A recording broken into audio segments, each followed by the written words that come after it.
Hello everyone, this is DavidViadel23 and welcome to the Mandrago's Cave. This time of the year has arrived where we do MerMay, okay? MerMay 2026 started on the 1st of May. This is a challenge where we have this team of artists on social media giving us a list of prompts like we do with Inktober, like we do with Tales of Aletrion, like we do with December. This is actually the same people managing and doing December. And all of this topic obviously is going around mermaids. I have been posting already for a couple of days on Instagram, so you can go to the Instagram that I have in the show more section and see the beginning of this challenge. As you can see, there is one here on the side. But for today's word, I don't think I'm gonna draw a specific the word. Sometimes you like the word more, sometimes you like the word less. I am planning of doing, because this is an art channel basically, where we draw in every video, or we see drawings in every video. I wanna do a series, like I'm doing Learn How to Draw. I wanna do a series of explaining things relating art, okay? Maybe a little bit of art history, a little bit of knowledge in general, basic knowledge. So if you come here from zero, not knowing anything about art, so you can learn some information about eras, about artists, specific painters or specific masters, things like this, okay? It could be interesting. So the word is impressionism for today. So, because this is entailing a lot of information, I don't want to do an impressionist drawing. Basically, this is a movement, a type of painting, let's say, originated in France, where you have these kind of brush strokes trying to simulate or represent a feeling of a moment. No, you are in the countryside traveling or something, and you see a environment, a landscape that is very beautiful, and you wanna take in the moment, okay, with the lights, with the shadows, the vivid colors, the contrast on this.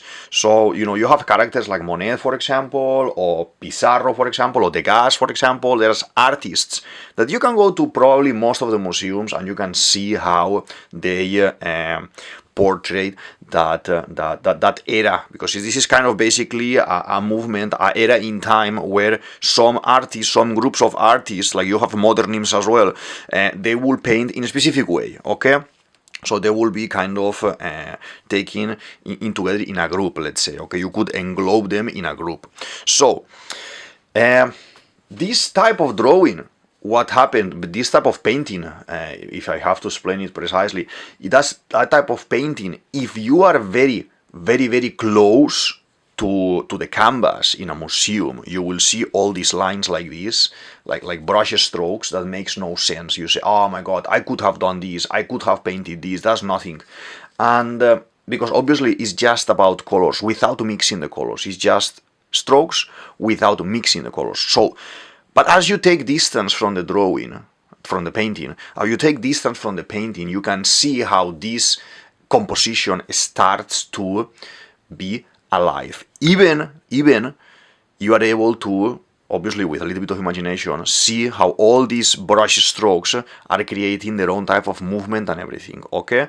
And I find it very interesting. So always when I visit a new place, I like to go into the museums and see what they have in terms of paintings, drawings, sculpture, pottery as well. I like to see art in general, and I like to go as well and visit churches, because they have a lot of artwork, a lot of figures, a lot of work, for example, in columns, in walls, in ceilings. So it is something that I advise for anyone interested in art, or anyone who is drawing, creating their own worlds, because it helps us to see references and learn in what circumstance you can use something specific. If you want to give a more dramatic tone, you can go for more Baroque tone styles, for example, and designs. If you want to go for something different, more fantasy, obviously you can go into more fantasy realm,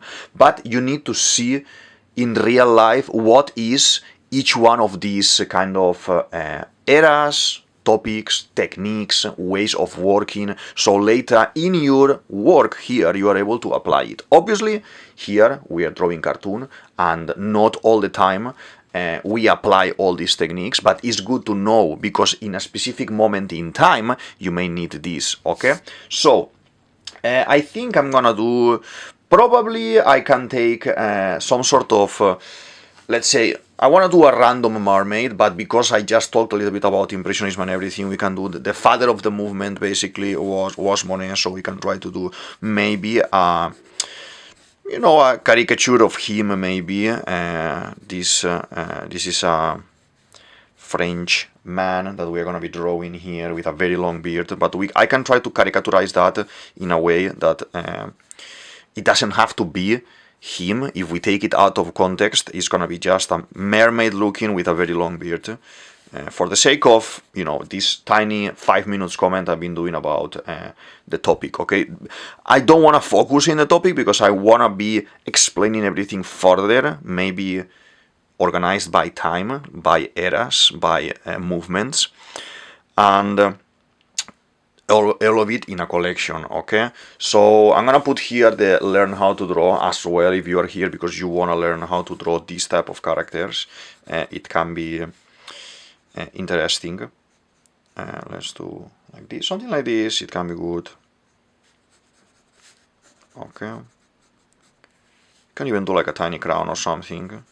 Obviously, if you would be drawing, painting some sort of Impressionism design, you will not have any of these lines. Maybe you would mark with some sort of pencil or something. Where do you wanna maybe have? Because this is generally for backgrounds, basically for environment, for landscape, basically nature. You see a lake, you see a field of some sort of, flowers, or you see a forest, nature, everything with kind of colors like greens, blues, purples, very bright colors as well, in the sense of that they're going to be blending as well when you take distance, between them. And so you will not see this, because this is what I do, more comic, more cartoon, and it has nothing to do with Impressionism, but we can take as a reference and just draw maybe just this tiny caricature, okay? And I want to do it quite loose as well, like this. So MerMay starts now. For all of you not knowing what is it specifically, I got you, don't worry. I have here a sketchbook tour where you can see all the mermaids I have been drawing for the challenge in 2025, okay? I love to do these drawing challenges. Here in the channel I have plenty of sketchbooks already of multiple drawing challenges that happen during the year, okay? We have, as I said, in October, we have Inktober. Then in November I participate in something very nice called Tales of Alethrion story, that is Alethrion challenge as well, about drawing. They give you a prompt list as well. Then I normally do December as well. This was the second year I've done it, and it's the same guys organizing this. I'm gonna put all their links in the show more section, so you can open the show more section and see the MerMay link for Instagram. You can see as well Lauren, that is one of the people involved in this. You see as well Amanda, and you see as well Whitney and Tom Bancroft as well. So all these team are the ones in charge of managing the social media. They put together the list and everything. I normally don't check the prompt for the day after. I normally just check for one day and just do the one on the day. I have a very busy May, so probably I'm gonna be doing all of these things whenever I can. I'm gonna change a little bit the pattern in doing this specific challenge, because May for me is gonna be busy this 2026. But my take in this type of challenges is, do not check the prompt for tomorrow. Just in the morning when you wake up, open the Instagram, see what's the word for the day, and then have a couple of hours or till the evening or something to think what you want to do with that word. Check some references online or in books. As well, if you want to check other artists, because a lot of people is going to be posting straight away when the date starts. And then decide what you want to do by the afternoon and do the drawing in the afternoon. In the evening, like how I do it, okay? So that's my advice, because it's gonna be a challenge in that way. It's gonna make you think, design something, even if you don't like the prompt much, like I'm doing now, the prompt, and I'm doing it on my own way, taking the impressionism however I want, basically. You know, you have freedom of deciding how do you want to do it, okay? But the thing is that in professional world, like you are working for someone, they will give you a brief. They will give you notes of, okay, I need to do this character, or I need to do this design for a town, for an animal, that it needs to have these conditions, this, and that. You need to use this color palette, you need to use some references from these styles, and you need to be specific to maybe represent a specific word with this design. When someone random sees the drawing, and they will need to say, oh, it reminds me to this, for example, okay, straight away, because it's gonna be fitted in a movie, it's gonna be fitted in a series, in a bigger project, okay? So it's good if you have this freshness of ideas and you are able to think, rethink, and build something from your own thoughts, okay? You know, taking in consideration that you are kind of learning from a brief what you have to do. You have some instructions, okay? That is my advice. If you are usual in drawing challenges, if you are usual in MerMay as well, feel free to say it in the comment section, explain your experience, so someone that is new, that is just trying to maybe join halfway through, wants to learn, or if you want to give some advice as well. Obviously, it doesn't have to be the same advice that I'm giving. Maybe you want to prepare your list, you want to do some sketches, some previous thumbnails of all of them, so on the day, because you are working, because you are studying, because you have family, because you are very busy, you can't be thinking every day, but you have maybe a couple of days before to prepare. That's good as well, okay? That's good, because that's another way of working, okay? I'm saying this from the point of view that this is an individual brief for an individual day, okay? But if you have the day, the brief in advance, like we do, the list is given like couple of weeks before, or even a couple of months before, I would say. These guys are very organized, so that is good as well. So take it without pressure, take it in a way that is going to be comfortable for you, and you can do all the drawings if you can, if not half of them, if not only a couple of them. I remember when I was starting, I had a season, and I think I talked about this in one of my first sketchbook tours. I had a season that I wasn't drawing much. I was focused in work, and I wouldn't take my sketchbook and my pencils to do anything. And I started doing Inktober. Okay, I said I'm gonna try to do Inktober, but obviously I didn't have consistency at that time. I didn't have a routine at that time, so I started very strong. I've done day 1, day 2, day 3, and then day 4 I got busy with something else and I couldn't do it. You know, on the 5th day, the same. So I accumulated a couple of days without drawings. Obviously at that point I wasn't posting or anything at all. So maybe in one day I would do 3 at the same time, 4 at the same time, because I had some homework, let's say, to do. Okay, I couldn't make it the day before, so I will do some on the day after. And the following year it was better for me, because I was able to have more structure, and maybe not jump from doing 3 and then not doing 3, but maybe I will do 1, 2, 3 and then I miss one, but then I do the other ones. You know, I will miss less days. And then I reached to one point that yes, I could go day by day doing all of them. I always have done this. Do 1 per day, okay, when I can. Maybe lunch break, maybe afternoon, maybe evening, when I can. I will just sit and draw a little bit, because I'm gonna be drawing anyway. You know, I've been drawing always anyway, so I use this opportunity to do this challenge, okay?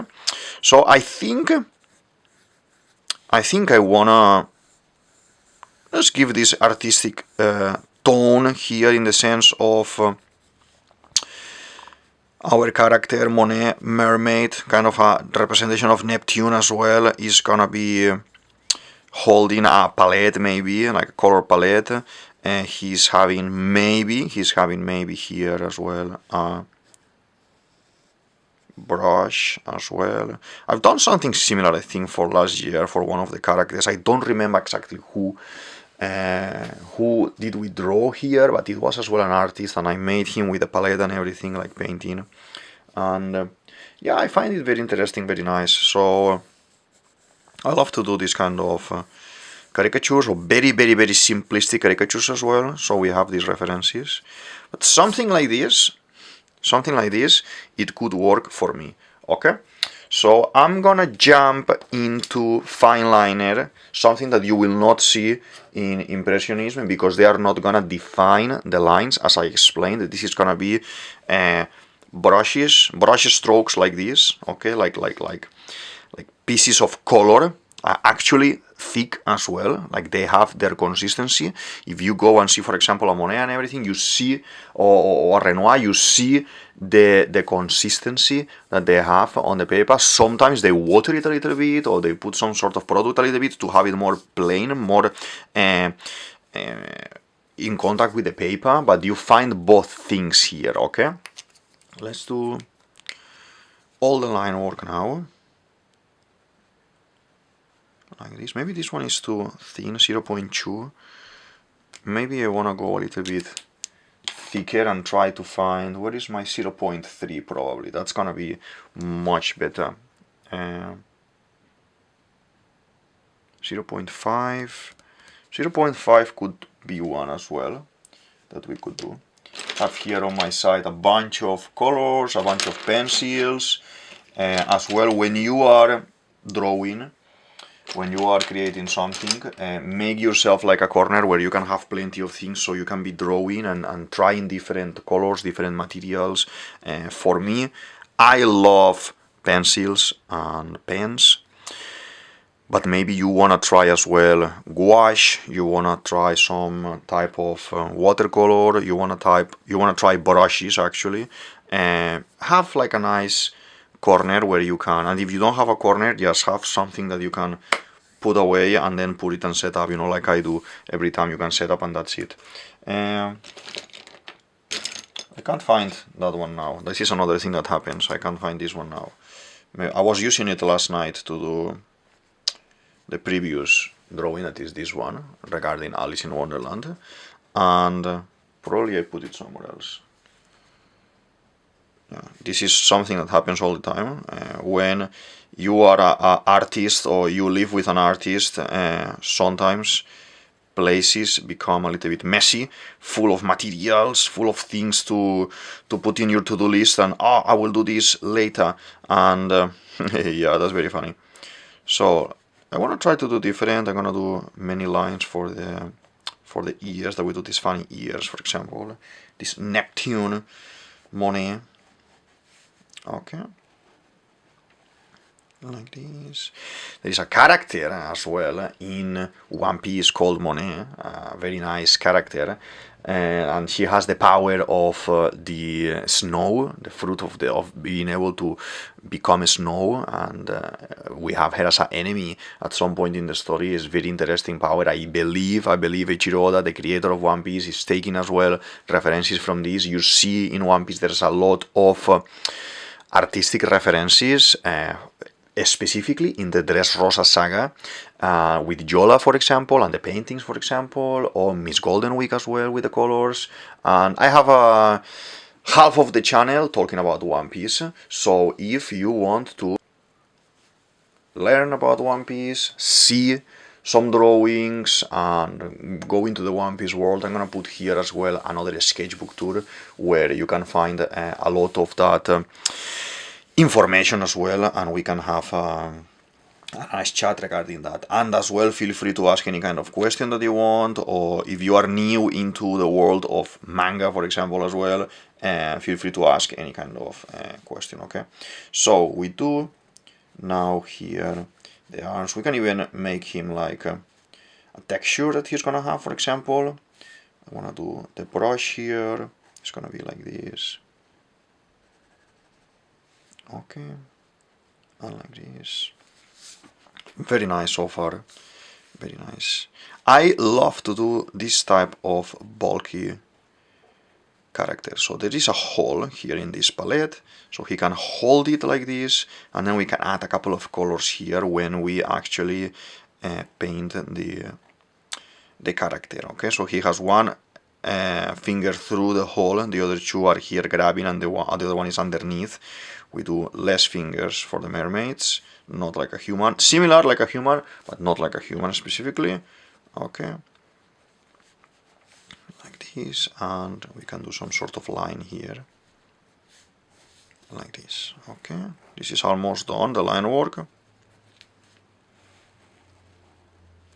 And then I would start painting the design, okay? If we were doing an impressionism type of drawing, painting, in this case, we would just, with color, start doing everything. But how we do caricature, we do cartoon, we do comic here, we do our thing, and trying to interpret whatever it is in the prompt, okay? So, I'm gonna take, for example, these colors. Some of these colors you see a lot in this type of paintings, because they have this feeling of, in my opinion, they have this feeling of magic as well around them. For me, they transport me into the moment. Like, that's what they wanted, basically. They transport me into the moment. They are very melancholic, I would say, as well. They are very kind of looking like you see shapes, but you don't see shapes. Okay, it's like a blur as well at the same time, looking at it from far. And I love how they look. I am very attracted to that type of a style, because for me, it evokes, for my personal taste, it evokes this kind of movement, magic, and fantasy in some of the designs. Okay, you could see as well that that Van Gogh, because he's a post-impressionist as well, some of his work as well is kind of carrying this intention, I would say, of the Impressionists, for example, because when you see Van Gogh is very famous as well, so when you see his paintings as well with the brush strokes and everything, they have this kind of mysticism around it. They have this kind of non-consistency that if you are too close, maybe you don't understand what's going on, but if you take distance, you see actually that is a landscape or a character, and he's actually as well doing characters as well, so that is a very interesting use of his abilities for this design, okay? But I think I'm gonna do the drawing something like this. So we could actually, I'm gonna try to, I'm not painting as such with a canvas. I'm not painting as such with any of the things that like it should be, okay? But I'm just gonna try to do something like cartoony about it, okay? Like, we are painting like this, with brush strokes here, that is actually with pencil strokes like this, okay? Always trying to follow the same direction. If I'm trying to do maybe like the skin for him, like if I would be doing a environment, a landscape, I will try to do the water, all of the water in horizontal, so it has this feeling of flatness on horizontal. If I want to do some trees, obviously I can do it going up, going vertical, so it gives the impression that it's vertical as well. Depending on the artist as well, you find different ways of working, but the thing is that all of them convey the same feeling, the same intention, okay?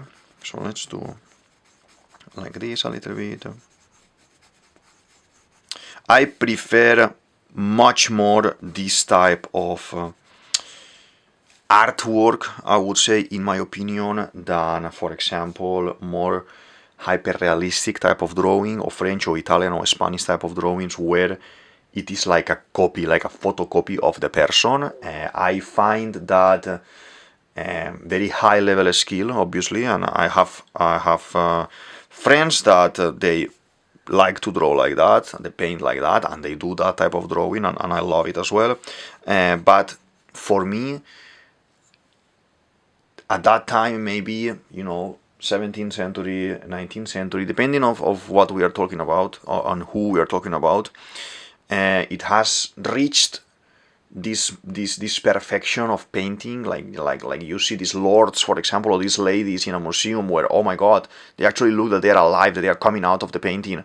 And for my point of view, from a more fantasy person, I think I need to kind of introduce the cartoon and the fantasy into what I do, to showcase the unknown, to showcase the everything is possible concept, and there can be powers, there can be mysticism about it, there can be mythology in it as well. So not only portraying loyal images of the real life, but I like to go for something more fantasious, like this, for example. That's why I always loved so much Disney, I will say, because they actually took something real, like a story, like a painting, and they made it more into fantasy. For example, I recommend as well that you watch Fantasia and Fantasia 2000. Those are movies containing small shorts, like animated shorts, depicting nature, depicting movement, dancing, animals, everything, but following the pattern of classical music. You have classical music in the background, and they are doing something with that music. I think music and art, music and drawing, painting, sculpture, any kind of technique, it combines very nice because it inspires us a lot to create. Like if you are playing a specific type of music, if you are listening to a specific type of music, you will feel how that music is evoking something, is kind of making you feel something, okay?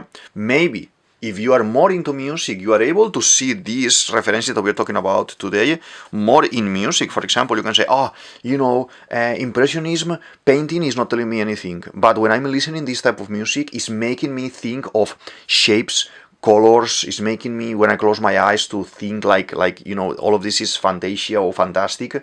So there's things that can make you feel in the same way, okay? It doesn't need to be exclusive for paintings, for example, okay? There are in fact some movements that you had as well, poetry, you had video installation as well, you have different techniques as well to represent a same kind of feeling, and it works, okay? As we go evolving and we learn and we create in new ways of working, like for example installations that you can see, installations in I was in the Venice Biennale last year, and there was some things very bizarre, but if you project that into a canvas, if you project that idea into a canvas, it's not that far from something like this, that you will have a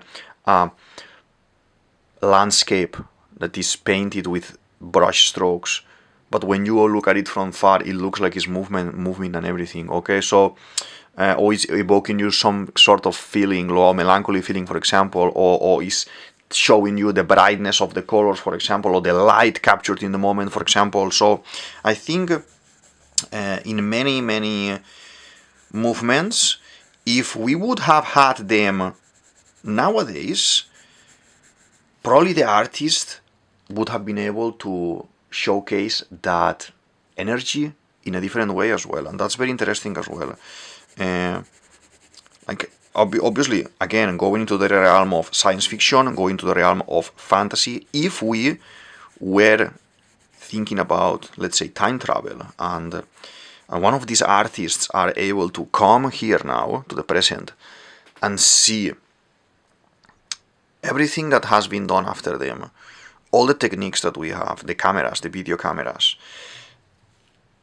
you know, computers to work, to create things, that would have been crazy, very interesting and very nice. I think there is a very nice moment, I think is in Doctor Who. I have seen only clips of Doctor Who. I never seen the whole series, but I think there is a moment where Van Gogh is actually transported to the present time to see one of his own exhibitions, and that's a very interesting clip.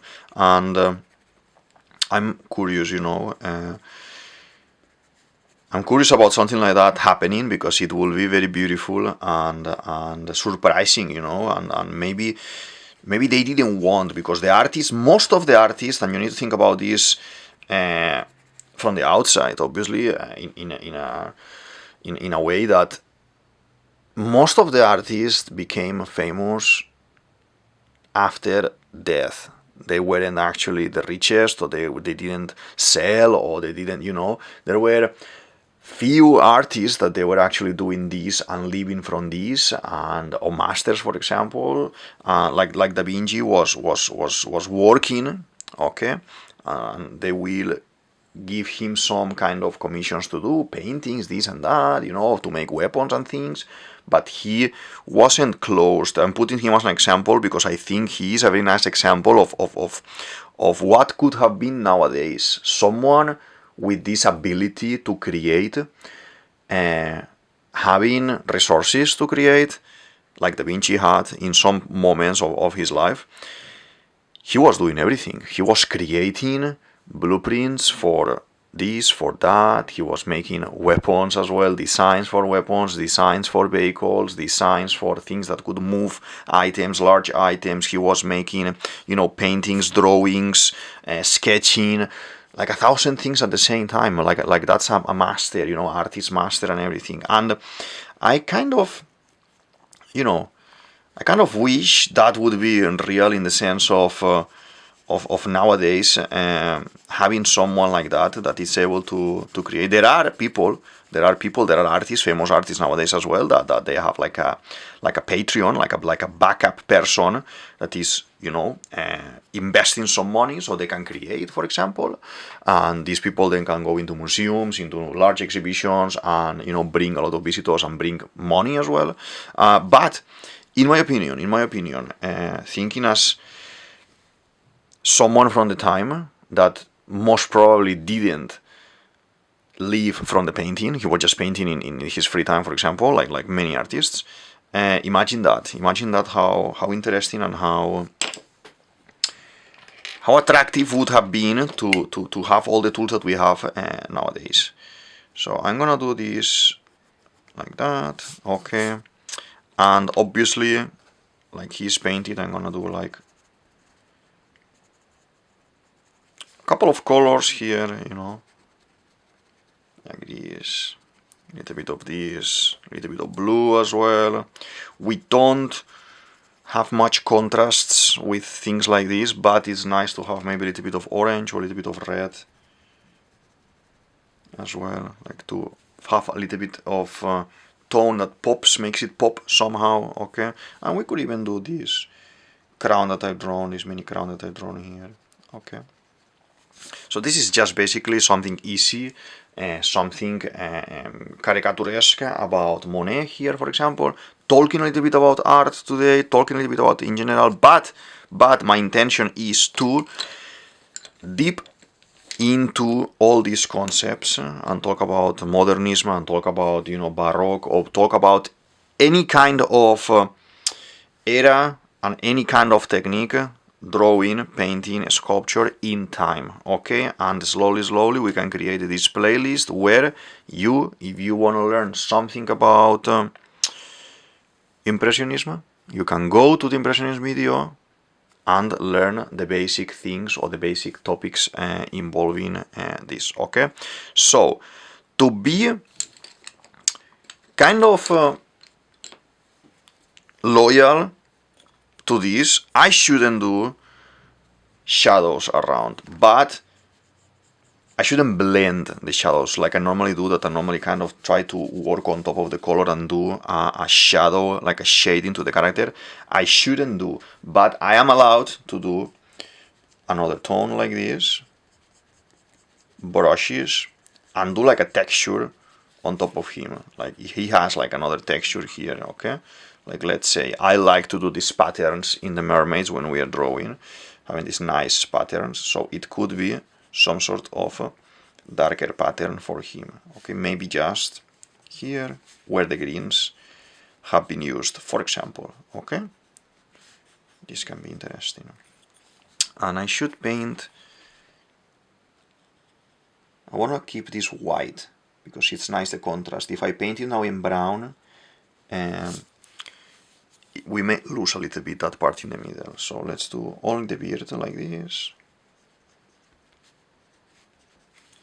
And some tones like this, only without me blending, just kind of making a line around a little bit to create a little bit of volume. That they would create the volume using more tone on top, more blue on top, to create some depth or to showcase that there is an object there, or there is a mass of, you know, trees, a mass of land on the far corner, so you can see the river how it's zigzagging around, things like this. So obviously I'm doing like a caricature of all of this, but let's see.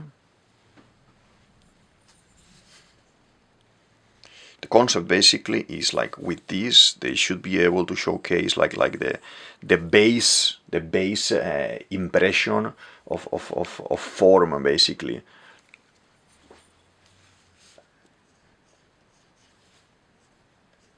And think about that you are there, you are standing in a place with your canvas, you are painting, the moment is gone because obviously you arrived, you set up your tools and you look, oh, this is what I want to do. You do a couple of strokes to kind of map your painting, how it's going to look, and then you start basically doing this drawing.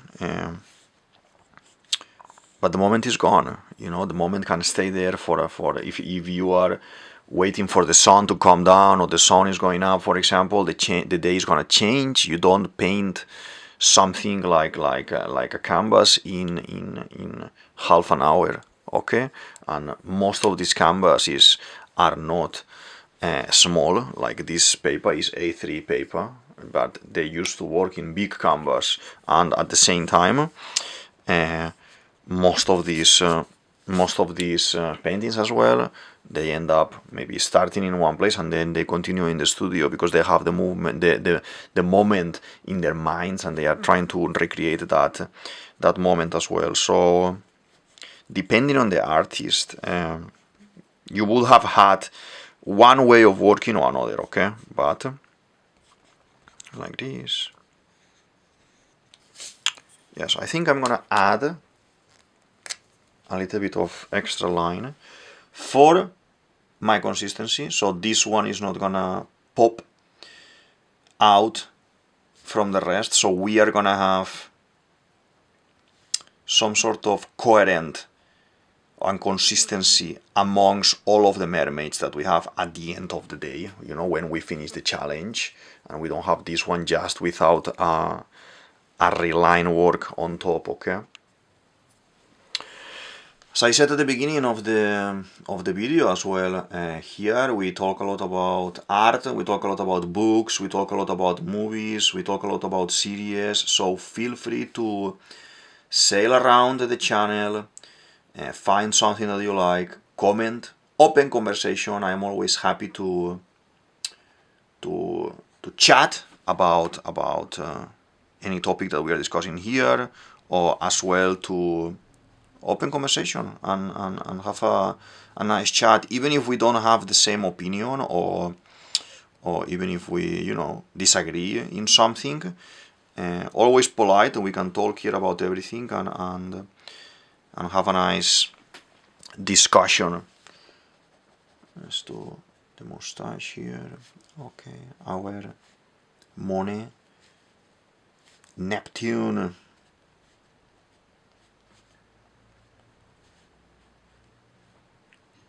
Okay, we're almost finished, just need to do a little bit more on this side, and we are done. Here, I'm gonna be doing, for now, MerMay. Feel free to check all the videos I have on MerMay. I don't have only one, the one I linked there. I have more videos on MerMay, all of them in the channel, all of them in a playlist, all of them together, so you can actually watch one after another, okay? In all of them, I'm talking about a specific topic and explaining something, okay? While drawing a mermaid or something related to aquamarine, seafloor concept or fantasy concept, okay? All of the mermaids that you are gonna see are more animalistic than cute, okay? Yes, I love Ariel and the concept of beautiful mermaid like in Disney, and it's, you know, half a girl or half a guy and half a fish. Yes, very interesting, but in my mind, if I think about a mermaid, it will be something more like an animal, like a creature, like this, okay? That is like a creature, that like a lion, that is beautiful and at the same time is very dangerous, okay? Not because he just wants to kill you, but because you may be food.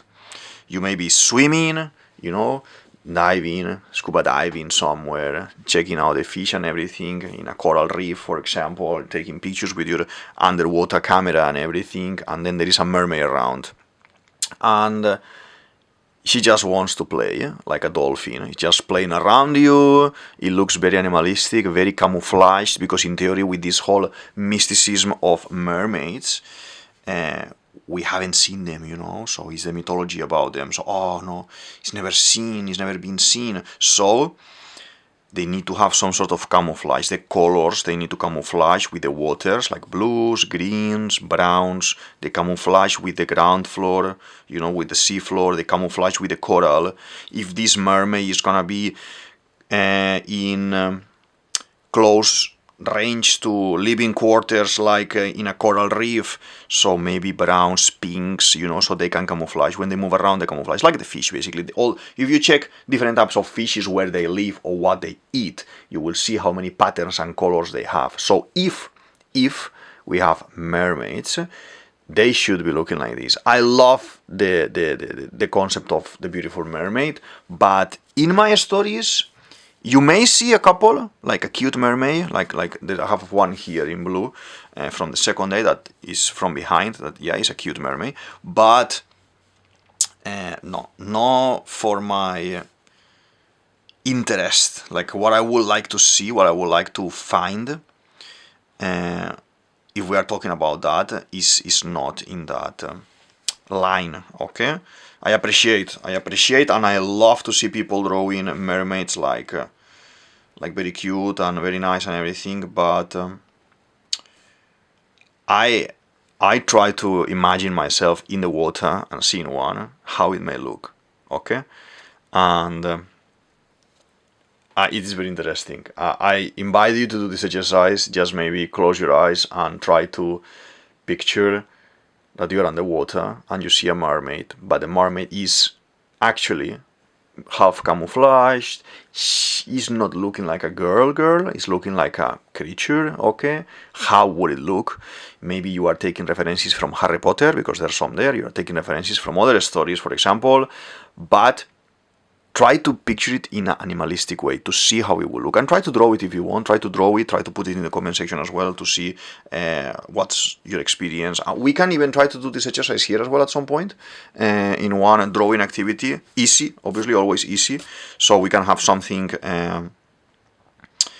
that we work together while we're in the video. I would like that as well. I've done it in the past. We've done some exercises that you can apply in a classroom, and you can use with kids, with adults, with any kind of age student that you may have, because I've done it and it worked very nice, where we are drawing a monster, and it's a random monster, but you could focus into I'm gonna put it actually here, but you can actually focus in going into specific topics, like, oh, I'm gonna be drawing, and all of us we're gonna be drawing a mermaid, and you give some tips, but all of the drawings are gonna be different. So that's the game. That's the interesting thing about it. That could be something that we could do here, and I would like to have maybe a video about that. I think we finished for today.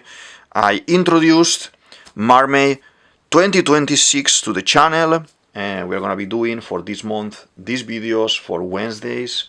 We will keep doing the One Piece videos on Fridays, okay? And feel free to request things as well, so I can have more and different type of videos and different type of characters as well. And yeah, thank you very much. Let's sign.